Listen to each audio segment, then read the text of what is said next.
No need.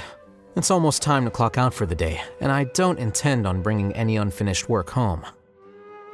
Suit yourself.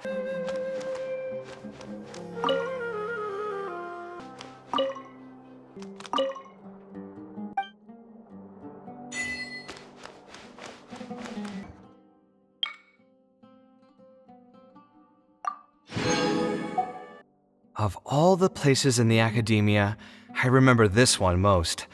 When my studies got busy, I used to pull all-nighters here trying to finish my blueprints. Who doesn't miss their time at the academia? Life was a lot simpler then, and we all had far less troubles. I created many designs that I thought were beautiful in the House of Dana. I drew whatever came to mind, since I didn't have to care about budget constraints or turning them into reality. If I had to give a reason, it'd probably be because I like the ambiance here. The academia also had a rule that allowed scholars to annotate any physical books they came across. As a result, the books here are chock full of scholars' wisdom across many generations.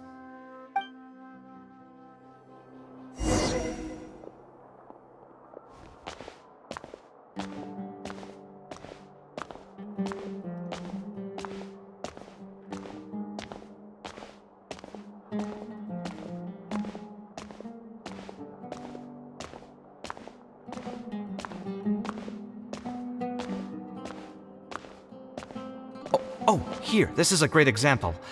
This book, History of Ancient Sumeru Architecture, contains some analysis that I did many years ago. Huh? Why is Alhaitham's handwriting also in here? When did he ever read this book? I guess it's probably from when we worked on that research project together. Anyway, he probably never cared to tell you this, but the House of Dana is where Alhaitham and I first met. I came here to do my homework, and saw him sitting by himself next to that row of bookshelves.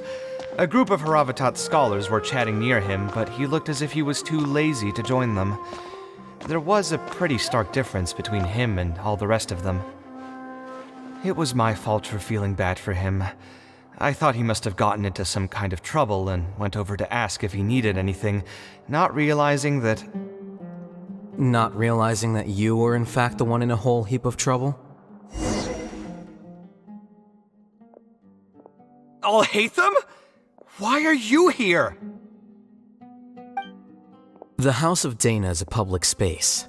Anyone can come here, no? But shouldn't you be at the records room at this hour? You're not here to watch me make a fool of myself, are you? You think I would derive amusement from watching you fall into depression over your life's various troubles? If that's the case, then I suppose I must have been entertaining myself for years. I came here to pick up a few files. If your voice hadn't managed to get through my soundproof earpieces, I probably wouldn't have noticed you. All right, I admit I was probably overreacting just now.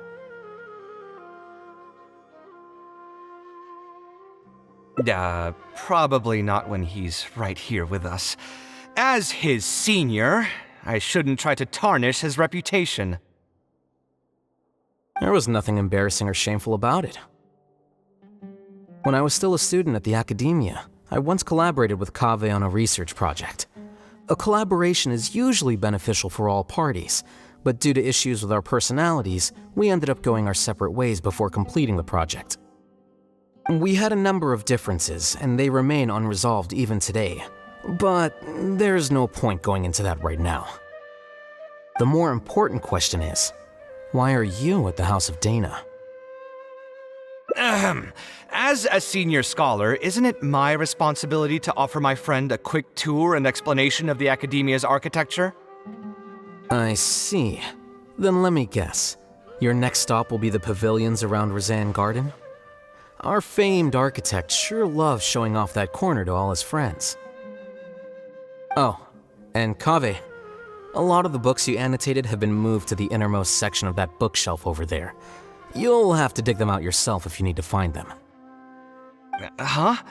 But why would you know that? Don't tell me you finally had an epiphany and realized that there's great virtue in respecting your elders' work. Sure. if that will give you some self-confidence. Leave any words of thanks you may have to the ex-Grand Conservator. The last time he was here, he was complaining that he had received reports from current students. The main grievance being that the annotations are too long and difficult to read. As a result, the books you annotated have been moved to the back shelves. What? But all of my annotations were extremely important. Instead of reporting me, they should have been thanking me for my service. The notes that I took, they couldn't have asked for a better analysis of those books. Okay, just you wait. I'm going to fix this right now. I'll dig all the books out and return them to the proper shelves. Oh, we'll wait. Anyway, you were about to say he's feeling a bit down? Put through the ringer. What an interesting phrase. I assume he used those exact words himself?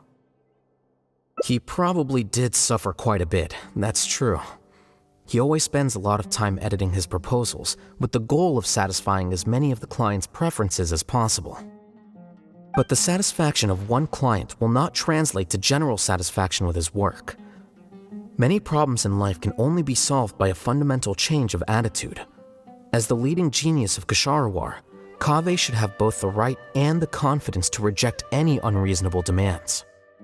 There are plenty of architects in Sumeru who are inferior to him in skill, yet far more irascible in temperament. What's more, there are plenty of people who look up to such individuals as paragons of staying true to one's principles. Clearly, his predicament is inevitable, since he holds other people's feelings as more important than his own. Of course, each person is different, and we should respect the paths that they have chosen for themselves. Admonitions will serve no purpose.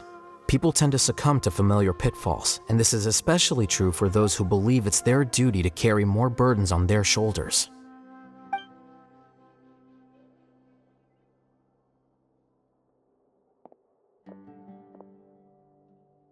Looks like you were having an enjoyable chat while I was gone.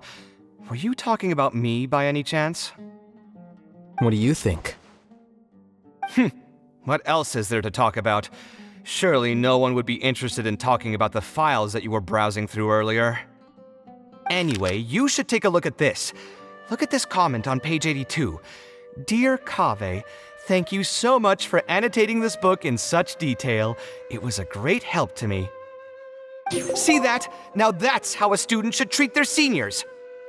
And it looks like you're already in a much better mood now. It really doesn't take much to make you happy, huh? Me happy?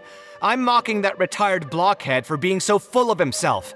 He understands nothing about the true beauty of architecture. When I can find some time, I'll have a serious talk with him about making sure these books are put where they belong.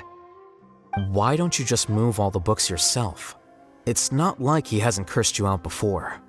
What was that nickname he gave you while you were in the academia? The Urchin of Ksharawar? KAVEH had a habit of scribbling and writing in all kinds of books. Hey! You didn't need to bring that up. At least not when I'm still standing here. Oh, actually, I also found a really old sketch in one of the books over there. See? Doesn't it remind you of something? Huh? Don't tell me even you don't get it. Don't ask me. This is the time you specifically put aside to brag about yourself. Feel free to hoard all the spotlight you want. You... In that case, allow me to explain. Although this sketch is a little abstract, you can plainly see from the road plans that this was an original concept for the expansion of Port Ormos. We can also plainly see that the designer was a huge fan of this project. It's the project he loves to talk about the most, second to the Palace of Alcazarzare. If I don't keep bringing up the neat projects that I've done, how would anyone know that I was the one who did them in the first place? There shouldn't be any complaints about Port Ormos. If I remember correctly, the construction process was very smooth, everything was made ready ahead of time, and there were very few safety concerns. There are indeed no records of any complaints about this project. A most impressive achievement. See? What did I tell you? Come on, let's take a stroll through Port Ormos next. I'll tell you all about the designs I made for the place. No need. It's almost time to clock out for the day, and I don't intend on bringing any unfinished work home. Suit yourself. It's not like you know how to appreciate artistry anyway. Let's go, traveler. I'll take you to Port Ormos.